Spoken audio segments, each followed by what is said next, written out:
অনেক পথ ঘুরতে ঘুরতে বাবা লোকনাথ ত্রিপুরার দাউদকান্তি গ্রামে পৌঁছে একটি বৃক্ষের নিচে বিশ্রামের জন্য বসলেন।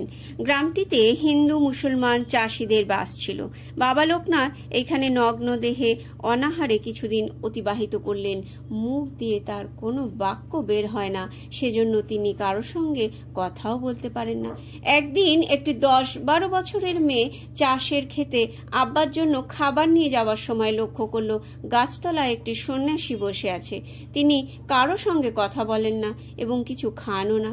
সন্ন্যাসীকে দেখে মেয়েটির মনে দয়া হলো এবং সে তার কাছে গিয়ে পরিচয় জিজ্ঞাসা করলো।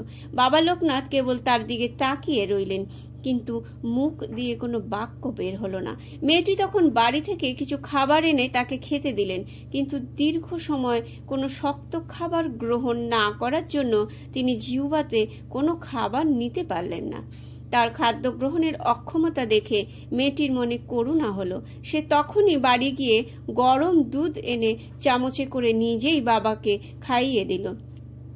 এইভাবে মেয়েটি রোজ বাবার কাছে আসে, তাকে সযত্নে দুধ খাইয়ে দেয়।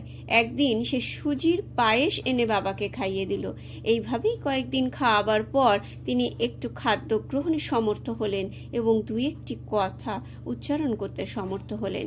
মেয়েটি তখন বুঝলো যে সন্ন্যাসী বাবা অনেক দিন অনাহারে থাকার জন্যই কথা বলার শক্তি হারিয়েছে। সে রোজ খাবার এনে বাবাকে খাইয়ে দিতে লাগলো।